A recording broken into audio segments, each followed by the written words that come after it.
No, the ayes have it. In accordance with a Business Committee determination, this bill is set down for third reading forthwith. I call Jonathan Young. Mr Speaker, I move that the New Plymouth District Council Waitara Lands Bill be now read a third time. Tēnā koutou, tēnā koutou, tēnā koutou katoa.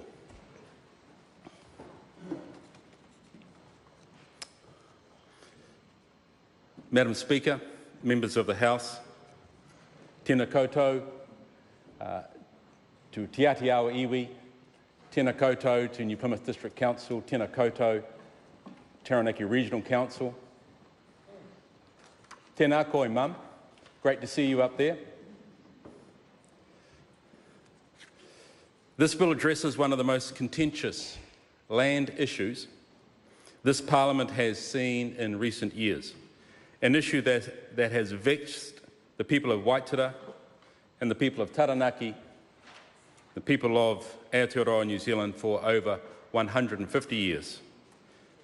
Madam Speaker, in 1860, the first shots of the New Zealand land wars were fired at Te Koihea Pā, just to the southwest of Waitara, over the Crown's attempted purchase of the Peka Peka block.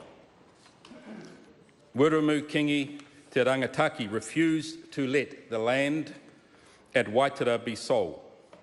He said, "I will not permit the sale of Waitara to the Pākehā. Waitara is in my hands. I will not give it up." The Crown persisted in the purchase of the Peka Peka block, despite its prior commitments not to purchase disputed land, and when it came time for the block to be surveyed, Wiremu Kingi sent a party to prevent this, but martial law was declared. I have reflected on the words of Wiremu Kingi, the words that he made to Governor Brown about the Peka Peka block in April of 1859. He said, "You should remember that the Māoris and the Pākehās are living quietly on their pieces of land.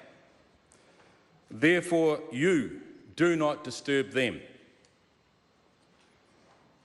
However, in early March 1860, the Crown took military possession of Waitara.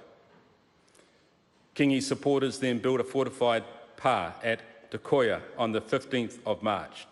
2 days later, on the 17th of March 1860, the Crown fired and bombarded Te Koia Pā. This action of the Crown firing shots against the people defending their rights under Te Tiriti o Waitangi sparked the New Zealand land wars. In 1861, peace was reached and the agreement to investigate the purchase of the Peka Peka block was committed to. In the meantime, it remained occupied by military troops. Before the investigation was completed in April 1863, Governor Grey renounced the purchase of the Peka Peka block.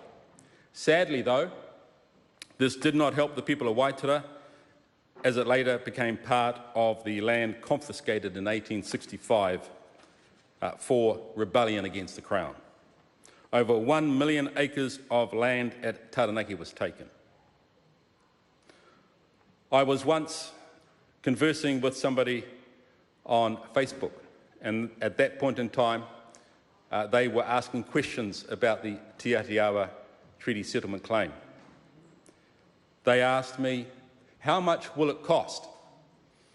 And I know this is separate to this bill, and I replied, "Not nearly as much as it has cost the iwi of Taranaki and of North Taranaki." And the reply came back, "Fair enough." So somebody out there had seen just the tremendous loss that had occurred in those periods of time. So of those 1 million acres of land at Taranaki taken, only 3 hectares today remain in the ownership of Aotearoa, and Manukarihi owns no land. That's what's happened. The Crown apologised to Te Atiawa, Te Puna, Hapu and Whanau for the disposition in its 2014 deed of settlement and I'm so pleased to have beside me the Honourable Christopher Finlayson, who has led such tremendous work in our country and particularly in Taranaki. The Crown in the 1860s granted much of the confiscated land in Waitara to settlers. However, it also transferred land to the Borough Council and to the Harbour Board as what is termed endowment land. Over time, this land was developed into leasehold land in order to provide much-needed housing and a reliable income stream for both Borough Council and Harbour Board. In the 1940s, all land was consolidated into the hands of the Waitara Borough Council. New Plymouth District Council took over the endowment land as part of the 1989 local government amalgamation. Since then, the District Council has been attempting to address the historic issues in relation to the Waitara lands. This bill is the Council's third attempted resolution after previously promoting a local bill to Parliament in 1992 and then offering the land to the Crown for inclusion in Te Atiawa's settlement. The Supplementary Order Paper 184 provides for a number of funds to be established. The Hapu Land Fund has been established to enable the Waitara Hapu to be able to form a strong economic, cultural and spiritual base for their onward and future development as a hapu.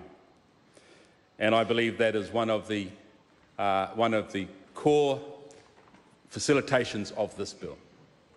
There is a Waitara Perpetual Community Fund for the social, economic, cultural and environmental benefit of the Waitara community, and another fund to enable health and well-being of the Waitara River and its catchment, and a fourth fund to improve Waitara and the lower catchment, or the lower river catchment.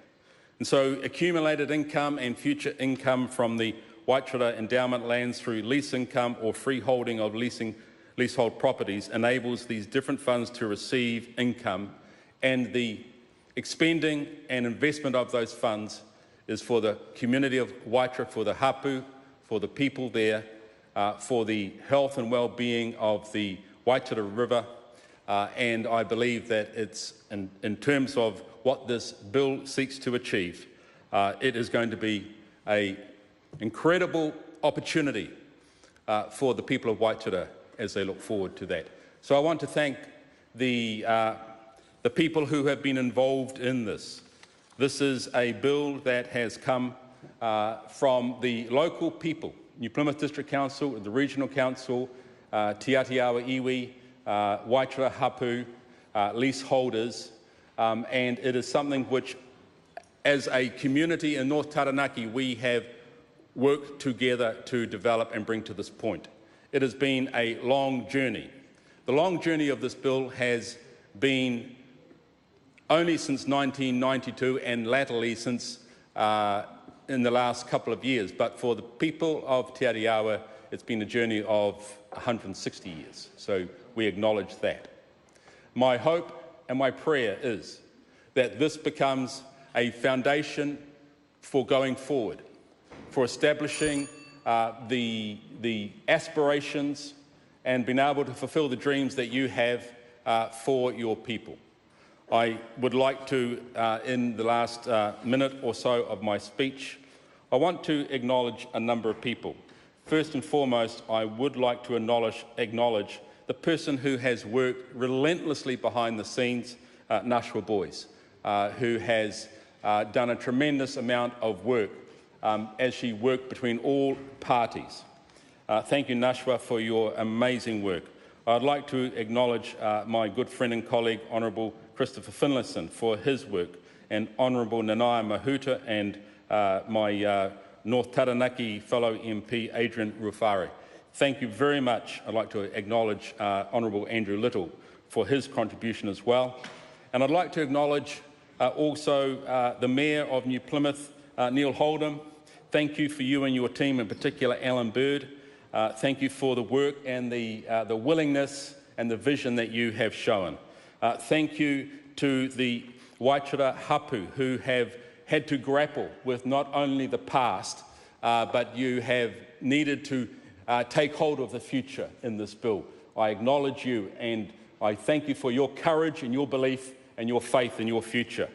I'd like to acknowledge David Cochrane and his team at Simpson Grierson, David McLeod and Chief Executive Basil Chamberlain from the Taranaki Regional Council.